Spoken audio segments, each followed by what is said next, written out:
الثروة ما بتتبنيش في سنة ولا في صفقة واحدة ولا في ضربة حظ. الثروة بتتبني بالوقت. أغلب الناس عايزة نتيجة سريعة، يستثمر النهاردة ويكسب بكرة، يبدأ مشروع يحقق ملايين في شهور. مفيش الكلام ده، ولما النتيجة ما تجيش بسرعة يحبط ويغير الخطة أو ينسحب. لكن الحقيقة أن بناء الثروة شبه الجري في ماراثون، مش سباق 100 متر. في الماراثون اللي بيبدأ يجري بأقصى سرعة من أول دقيقة غالبا بيقع قبل ما يوصل للنهاية، واللي بيجري بثبات حتى لو بطيء هو اللي بيكمل. فكر في كل قرار مالي بتاخده كأنه استثمار في نسختك بعد 10 سنين. الصبر في المال قوة. العائد المركب محتاج وقت، الاستثمارات محتاجة وقت، العقارات بتزيد قيمتها مع الوقت، المشاريع بتنضج وبتكبر مع الوقت، حتى العادات المالية نفسها بتحتاج وقت علشان تبقى جزء من شخصيتك.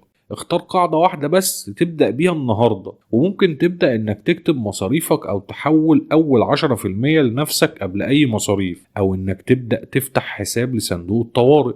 المهم انك تبدأ، لكن كل يوم بتأجل فيه القرار الصح هو يوم العائد المركب ما اشتغلش فيه لصالحك، وهو يوم فلوسك ما اتحركتش في الاتجاه الصح. مستقبلك المالي يا صديقي مش بيتحدد السنة الجاية، ولا بعد ما تاخد ترقية، ولا بعد ما الدنيا تتحسن. هو هيتحدد دلوقتي بالطريقة اللي هتصرف بيها أول مرتب بعد الفيديو ده، وبالقرار اللي هتاخده بخصوص الدين اللي عليك، وبالهدف اللي هتكتبه وتلتزم بيه. بعد 10 سنين يا إما هتبص لنفسك وتقول الحمد لله إني بدأت بدري، يا إما هتقول يا ريتني ما كنت استنيت. الاختيار مش صعب، بس محتاج شجاعة.